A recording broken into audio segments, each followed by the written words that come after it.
Hello and welcome to this special presentation on the 100th anniversary of the San Remo Resolution. I'm Chris Mitchell, the Bureau Chief for CBN News here in Jerusalem, and your host for this broadcast produced by the European Coalition for Israel, ECI, and the Forum for Cultural Diplomacy. These organizations are dedicated to promoting closer relations and understanding between Israel and Europe, to confronting anti-Semitism, supporting peaceful coexistence between Jews and Arabs, and also to promote better inclusion of Israel and the Jewish people into the community of nations. This program is all part of that vision. You might not realize it, but 100 years ago in the small town of San Remo on the Italian Riviera, one of modern Israel's most significant events took place, the signing of the San Remo Resolution. At that time, after World War I, the great powers of the day recognized that the Jewish people had a legitimate right to the land, then known as Palestine. However, this profound geopolitical event has often been ignored or unrecognized by world leaders and the media. On this program, we'll hear from international law experts, top diplomats, and those who are making the San Remo Resolution a centerpiece in the debate over the Jewish people's right to the land of Israel. The European Coalition for Israel and the Forum for Cultural Diplomacy plan to celebrate the 100th anniversary of the resolution in San Remo itself. However, because of the global coronavirus pandemic, like most other events around the world, the gathering had to be postponed. But here's a personal greeting and message from the mayor of San Remo.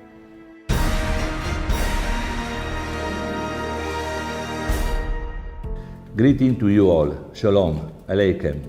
My name is Alberto Biancheri. I am the mayor of San Remo.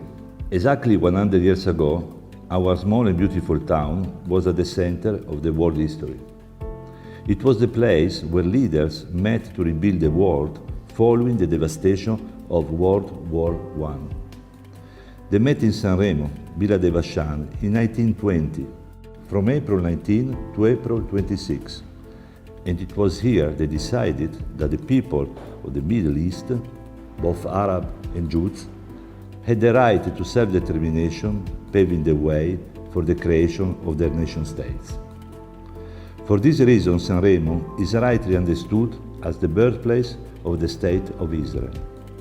And so, our town holds a very special place in Jewish history. You can come and discover more about these momentous events by looking at the unique archives we have on display at the special San Remo Resolution exhibition which our town hosts. San Remo may be a small town, but it has a long and important history as a center of international relations, politics and diplomacy. This tradition is still alive today with the activity of the International Institute of Human Rights, which is housed in a magnificent Villa Ormond. Of course, San Remo is already known for the Italian Song Festival, for its flowers, which are exported all over the world. And just as San Remo was a perfect for world leaders to meet a century ago, so also our town today continues to combine the best that Italy has to offer. San Remo boasts a unique combination of beautiful landscapes, historical villas, elegant gardens, as well as high-class hotel, famous cuisine, typical Italian hospitality, and one of the most beautiful seaside promenade and bike lanes in Europe. San Remo and all the Liguria region offer visitors a rich historical and cultural experience which invite you to explore and discover. Dear friends from Israel and friends of Israel, we should all be in San Remo today to celebrate together the centenary of the historic signing of the San Remo Resolution, an event of great international significance. However, unfortunately, this is not possible, because as we all know, Italy and many other countries are facing the dramatic health emergency caused by the COVID-19 pandemic.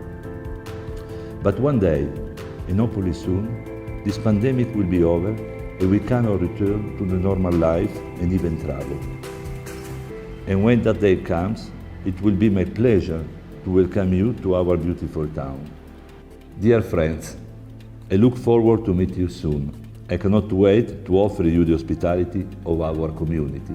A big hug from San Remo. 10 years ago, the European Coalition for Israel hosted a gathering in San Remo on the 90th anniversary. This reporter had the privilege of covering that event. Thomas Sandel, the founder of ECI, organized that event, and it was attended by then Israeli Knesset member Danny Danon. He's now Israel's ambassador to the United Nations. Here's a clip of the report CBN News did following that meeting about the significance of the San Remo Resolution. Before its defeat in World War I, the 400-year-old Ottoman Empire spread throughout the Middle East. In San Remo, England, France, Italy, and Japan, along with the United States as an observer, divided the empire into 3 mandates: Iraq, Syria, and Palestine.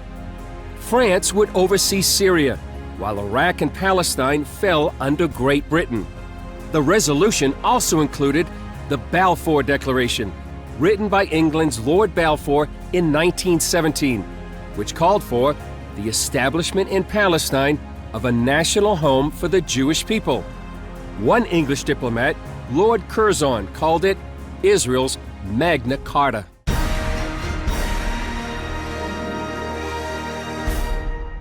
This legal right of the Jewish people to the land of Israel has been little understood in the world. It's why ECI founder Thomas Sandel felt a duty to bring these historical facts to the table and make them a centerpiece of the international debate surrounding Israel. It's also why the documentary film Give Peace a Chance was produced after the 90th anniversary. Here's an excerpt.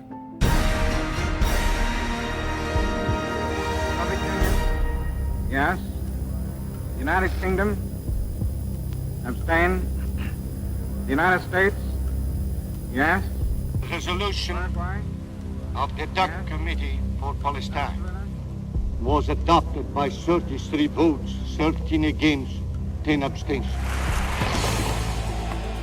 Resolution 181 in the United Nations General Assembly in 1947 paved the way for the rebirth of the State of Israel in 1948.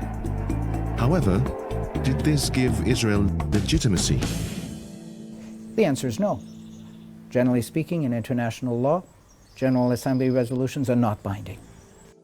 It's a wide myth. There's absolutely no truth that Israel's legal foundation is based on the UN Partition Resolution of November 29, 1947. If the Jewish people and the Arabs had agreed to enter into a treaty based on the terms of resolution, then rights and obligations could have been created in international law. But that didn't happen. The legal foundation of modern Israel really is initially traced back to the period right after the First World War, when the great powers at the time and the League of Nations, which was the UN of that particular period, had to decide what's going to happen to various former enemy territories. Howard Grief began practicing law in 1966. For many years, even before that, he had an interest in Middle East affairs. In the 1980s, he began to examine long-hidden documents in the British National Archives that minuted the San Remo Conference of 1920. As a result, he published the book, The Legal Foundation and Borders of Israel Under International Law. The San Remo Resolution. That is the basic constitutional document of the State of Israel under international law.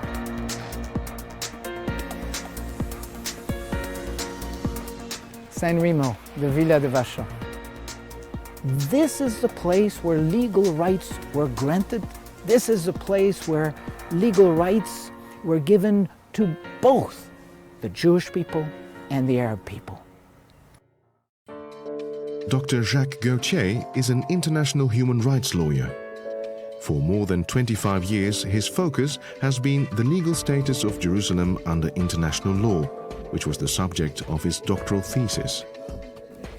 It's in this place that the leaders with the power to make binding dispositions with respect to the Ottoman territories deliberated and made the decision, having heard claims from the Zionist organization in Paris in 1919 during the Paris Peace Conference, having heard submissions from the Arab delegation in respect to what they wanted in the Ottoman territories. Having heard these submissions, a group of them gathered here and made final binding decisions in international law as to who would get what. At San Remo, that what had been exclusively a British approach receives the full backing of the international community. And in that sense, Israel's legitimacy is linked to an international decision at San Remo and not just a whim of British policy. In 1917, Lord Allenby conquered the Holy Land, and the Jews were promised a national home in Palestine by the Earl of Balfour, a policy endorsed by Woodrow Wilson and by the League of Nations, which made Palestine a British mandate. In the 1922 Palestine Mandate, the League of Nations together voted on a very special resolution. It decided that they would give recognition to the historic rights of the Jewish people. To do what? To reconstitute their national home. Now, if you look at that language, you see two things. You see they are recognizing a pre-existing right and not creating a new right. In other words, the historical rights of the Jewish people to this land were recognized by the great powers at the time, by the equivalent of the UN at the time. It was the Jewish people that were chosen to be the beneficiaries of a trust, a mandate under the care of the British government in respect to Palestine. It was the Arab inhabitants of the territories of Mesopotamia, Iraq now, Syria and Lebanon that were chosen to be the beneficiaries of a trust or a mandate. Part of it under the trusteeship of or mandate of the French, Syria and Lebanon, part of it under British supervision, Mesopotamia. I want to underline that the primary objective of the mandate for Palestine was to grant political rights in respect to Palestine to the Jewish people. The civil and religious rights of the Arabs as individuals were fully protected in the mandate document.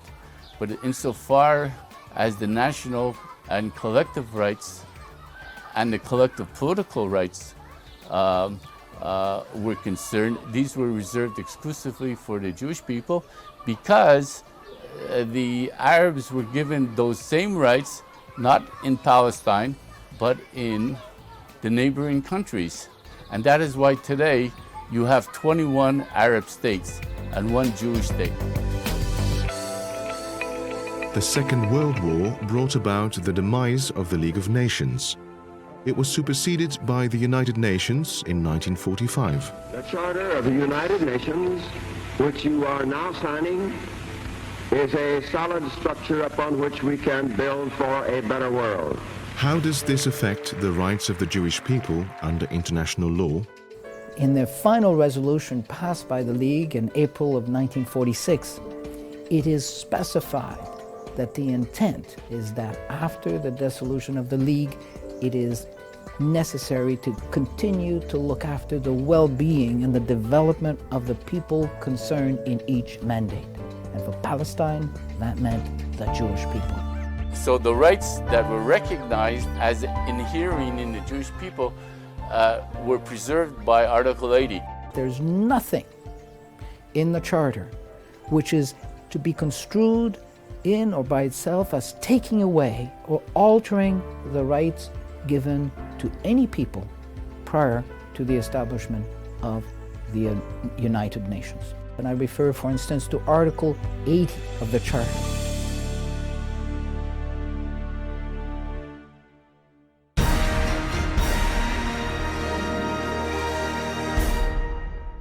One of the experts who has understood the significance of San Remo is former Israeli ambassador to the UN, Dori Gold. Gold is now the director of the Jerusalem Center for Public Affairs, and he joined me here in our studio to discuss the importance of the San Remo resolution. Ambassador Gold, we've just seen a part of the documentary film Give Peace a Chance, and your own words were in that. Is there anything you'd want to add after viewing that?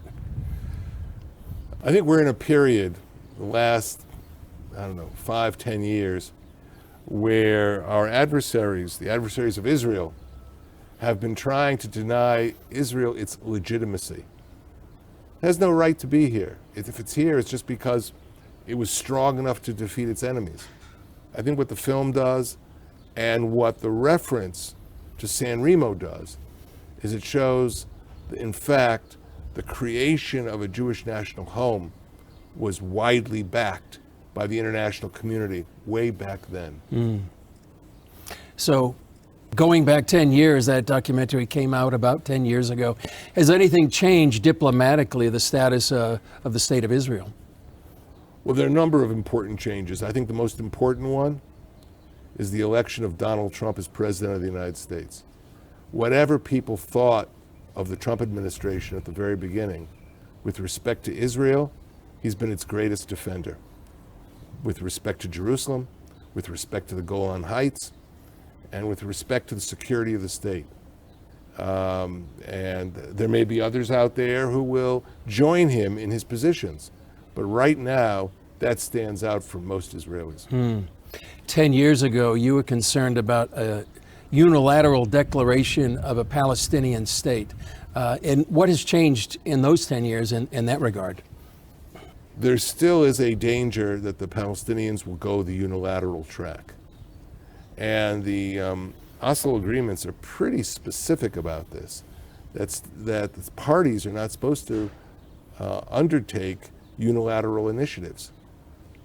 Obviously, if the Palestinians do that, Israel will have to protect its interests in Judea and Samaria, in the West Bank, in parallel. Yeah. In the last 10 years, has the signing of the San Remo Resolution had anything to do with the diplomatic status of Israel? People remember that there was a Paris Peace Conference. People remember that after World War II, there were Geneva Conventions signed, which affected international diplomacy for decades. But who remembers San Remo? It's not exactly out there as an issue that most people recall. But that's part of Israel's problem. Why is it that it's fighting for its legitimacy all the time? It's because the international treaties and agreements on which the state of Israel is based have been forgotten. So I think it's the role of every diplomat, and I was the head of the foreign ministry for a period of time. Our role is to remind the international community what are Israel's legal rights, what is the basis for the legitimacy of the modern Jewish state. And for that, San Remo is pivotal. And here we are on the 100th anniversary of the signing of the San Remo resolution. What can be done to make that more prominent in the diplomatic world? Well, in 1920, they didn't have social media. But in 2020, they do. And so part of what a good diplomat has to do is educate his followers, educate the international community. That's what I tried to do when I was the ambassador of Israel at the United Nations. But I think we have to do it now with much greater intensity than we ever did before. So do you see an opportunity right now on the 100th anniversary of the signing? Well, it might provide an opportunity, but it really depends on the hard work of diplomats. You know, a good diplomat 100 years ago was measured by his ability to write a good, concise cable.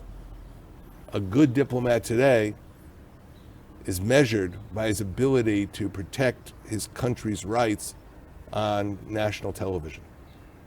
And taking that into account, that is what Israelis are going to have to do in the future, far more than they ever did in the past. So would you say the world community or the international community has learned the lessons of San Remo, or is there much more work to be done? There's a lot more work to be done now. But the places where that work should be concentrated are places like universities, You know, I'm not worried about the students because the students are open to listening to both sides of an issue. I'm worried sometimes about the professors.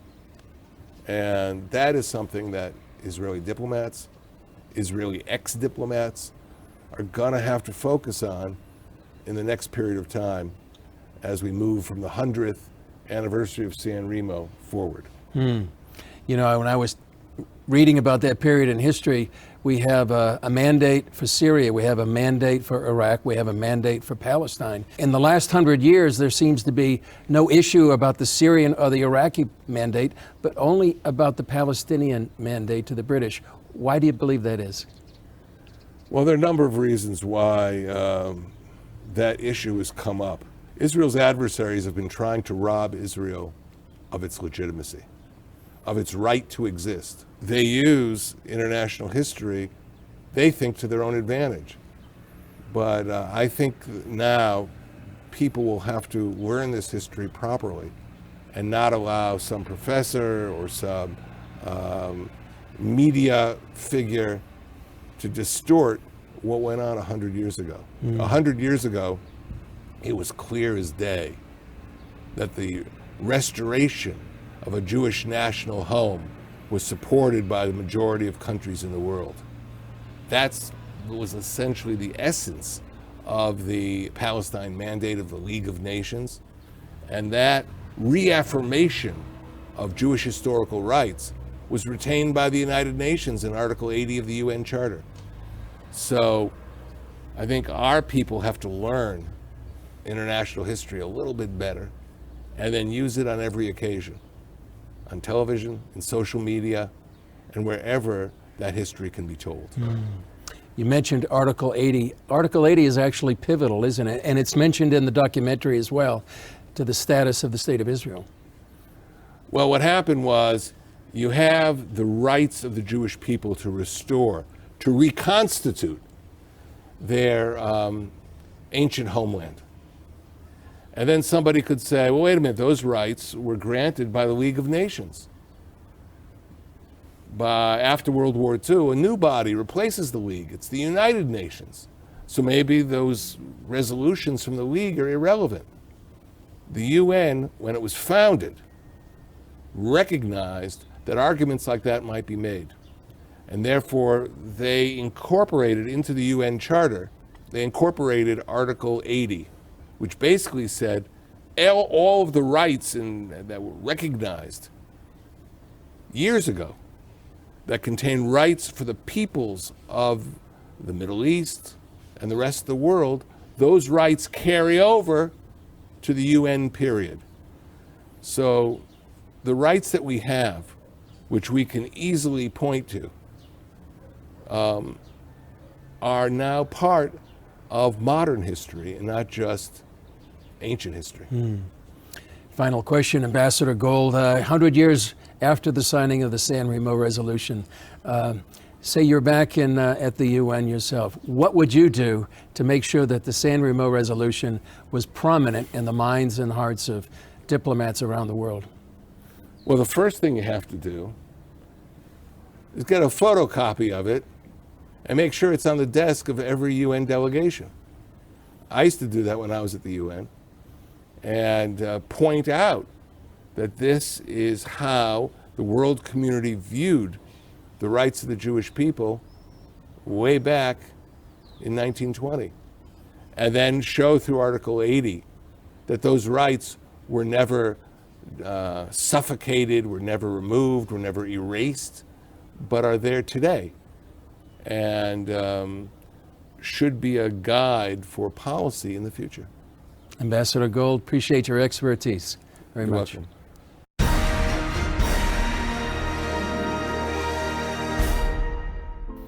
Israeli ambassador to the UN, Danny Danon, was the keynote speaker at the 90th anniversary of the San Remo Resolution. And earlier, I spoke with both Ambassador Danon and Thomas Sandel, founder of ECI, who organized that event 10 years ago. Ambassador Danny Danon, thanks for joining us. You were there 10 years ago at the 90th anniversary. I remember that well. What are your thoughts as you reflect on that event 10 years ago? 10 years ago, I had the honor to participate in the landmark event in San Remo. It was an amazing event. And I think we have to continue to tell the story about San Remo. It is important for our future. It is important for our present. I remember marching into the villa with my colleagues from all around the world, Europe, Israel, the US, Canada, Latin America, and we all shared the same belief that we have to tell to the world what happened in this important position, in this important place many years ago. We will continue to share the story of San Remo with our colleagues all around the world. Thomas, I remember you inviting me to cover that event at the 90th anniversary. Why did you think it was so important to organize the 90th anniversary of the signing of the San Remo Resolution? Well, Chris, you remember 10 years ago, very few people outside of a small circle of academics knew about the San Remo Resolution. And when we discovered that this was the case and we were approaching the 90th anniversary, we knew that in order to raise awareness of this landmark event in Jewish history, we needed to go to the original site in San Remo, Villa de Vachan, on the very date of the 90th anniversary in order to make this a news story, which we managed to do, Chris, with your help. And this is important for two reasons, and I think it debunks two myths that are linked to the creation of the Jewish state. One is to say that, and very popular in BDS and other circles of enemies of Israel, to say that the Jewish people came as colonialists to this land and they stole it away from another people. False. The other narrative would say that Israel was given to the Jewish people as a compensation for the collective suffering that the Jewish people went through during the Holocaust. False. Already several decades before the Holocaust, an international treaty was signed in this place, in San Remo, on this very date. And this is what gives Israel legitimacy, and this is what is the legal foundation of the Jewish state. Ambassador Danon, you're now at the epicenter of world affairs there at the United Nations, 10 years after being there in San Remo. How important is the signing of the San Remo Resolution as Israel takes its place among the nations? The San Remo Resolution is not known all around the world. We have to work harder. We have to create awareness for the resolution. Also in the United Nations, when I speak as Israeli representative to the UN with my colleagues, most of them, unfortunately, they don't know about the Remo Resolution. Some of them recognize the Balfour Declaration, some of them recognize the votes at the United Nations, but we have to start from the beginning. That is why it's so important to continue to raise the awareness for San Remo Resolution, to have a discussion in the General Assembly, to invite ambassadors to understand what exactly happened, because this is a principle when you speak about international law, when you speak about our right for self-determination. Thomas, in your view, what has happened in between the 90th and the 100th anniversaries of the signing of the San Remo Resolution? Between these two anniversaries, we have been quite busy reaching out to especially the countries that made up the Supreme Council of the Principal Allied Powers. And we've been to national parliaments, to all these nations, including Japan, which was an interesting case because in Japan, nobody had ever heard about the San Remo Resolution or that Japan was part of these countries that signed the resolution. But even in Japan, they found the original San Remo Resolution in Japanese in their archives. And this is just one example how this was brought to the attention of the government of Japan for the first time ever, that they had played such a significant role in the recreation of the state of Israel. But we've also been to the European Parliament in Brussels, to other national parliaments, and even spoken to ambassadors in the UN Security Council in New York. So I think that these last 10 years have we've been able, together with the international lawyers that we work together with, to raise more awareness of the importance of the San Remo Resolution. Ambassador Danone, what in your view are the pillars of Israel's right to the land? When I speak about Israel's right for self-determination, I speak about few pillars. The first and most important pillar is the biblical right to the land. We have the biblical right to the land. You just need to open the Bible and read about it. The Bible is our deed to the land. I advocate about it in the Security Council, and I challenged my colleagues from the UN. I asked them, can you show me your deed to the land? Open the Bible and you will read about our biblical right to the land. After that, I speak a lot about the historical right to the land. You need to open the history books. You can look at the archaeological excavations in Jerusalem and understand that we were always there in Israel. We never left that land. Nobody gave us anything. It belongs to us for centuries. The third is international law. Yes, according to international law, we have full rights to the land. We go back to San Remo Resolution, Balfour Declaration, UN resolutions. So when you combine all of those ideas together, the biblical right, the historical right, and international law, you understand why we don't have to apologize about our existence. And we are optimistic that in the near future, more and more countries will recognize Israel. Today, we have diplomatic relations with more than 160 countries around the world, and every day we forge new relationships with new countries. I'm optimistic about it, but in order to secure our future, we have to learn our history. We have to go back to San Remo. We have to tell the stories. We have to share the information with the world. I want to thank you for sharing the story today. Thomas, as we look back to the 10 years, and now here we are in the 100th anniversary of the signing of the San Remo Resolution, where do we stand right now? Well, Chris, I think we are right